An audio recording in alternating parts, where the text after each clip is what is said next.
for everyone to fully understand who I am, I would like to introduce myself in my Native American mother tongue. Ya'at e Miranda Mullet So my name is Miranda Mullet. I come from the Towering House people.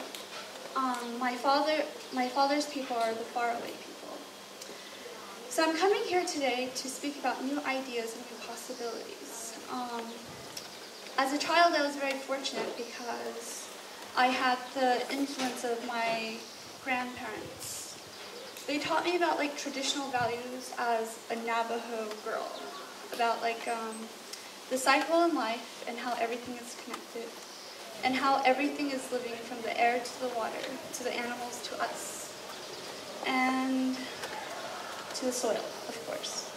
So as I grew up, I started to learn more about science, and I became infatuated with science, and I love the biological aspect, the chemical aspect, to understand how infrastructures have come and how they have grown. So in this process, I've also learned about the social context of people, population growth, and how, in the world today, the population is growing exponentially. And it's said by 2050 we will have 9 billion people. And with this many people, we need further food production.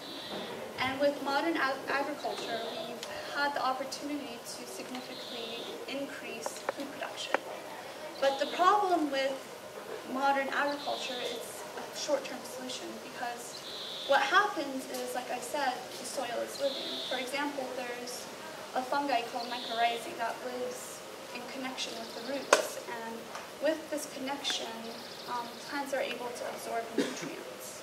So without these microorganisms in contact with plants in the soil, then plant growth diminishes, and slowly the land becomes unfertile. So I think the solution for many economies now is to go into places like Brazil, South America, to develop agriculture. But we already have lots of systems in place. Why not develop it in a different direction and bring these microorganisms back in place? So this is a really, really big problem, I think, for the global community. Before I left the U.S., a friend told me, Dr. Miranda, remember, every solution or every problem has a solution. So with this kind of idea in mind, I kind of approached different things. So a few months ago, we had a problem with pests, whiteflies specifically, in our house. So I'm like, oh my God, these whiteflies are driving me nuts. How am I going to get rid of them? So I'm kind of against pesticides. I stay away from synthetic chemicals. So I did a little background research, and I found that with the use of worm poop or vermicompost, plants can naturally form an enzyme which actually deters pests naturally. So I was like, okay, I'll give it a try. So I bought some worm poop on Taobao. I spread it around, and after a few weeks, I was like, oh my God, this bug population is going away. And I was like, it's a miracle. And then I have another problem. My other problem is with waste. I have this weird guilt about throwing away food, vegetable peelings, fruit peelings. So I was like, okay, I need to solve this problem. So I was like, oh, these worms are just amazing because they will help decompose my plant matter and at the same time give me a natural fertilizer. And with the decomposition of all the food, there's lots of little microorganisms that I can plant back into the plants. So I think little cards are probably going around. We did a little experiment in my house where we planted some tomatoes, and I planted one set with no vermicompost and then one set with. And then this was probably a few weeks back, and now I took a picture a few days ago, and this is the picture you're looking at. And you can see the growth rate with the compost is 3 times higher than without. So the plants are substantially bigger and substantially healthier. So you can see that difference. So with our compost system developed in our home, it's actually very efficient, very clean. It takes care of itself, so we give it new food weekly, bi-weekly, but it's low maintenance overall.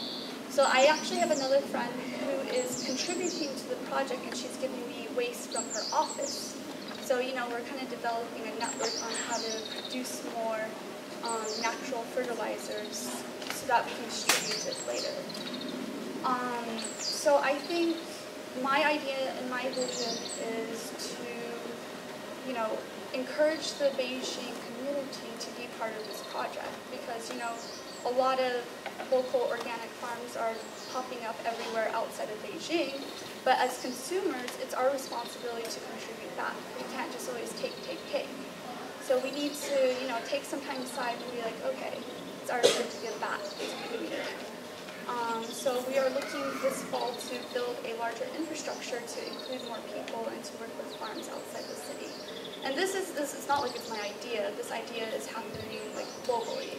Like in New York, they have a whole developed infrastructure for urban people who live in urban communities to contribute. Same with like Europe, Paris, everywhere in the world. So I just think that living in Beijing is my new home and my new community. So I want to help develop this infrastructure for the people. Thank you.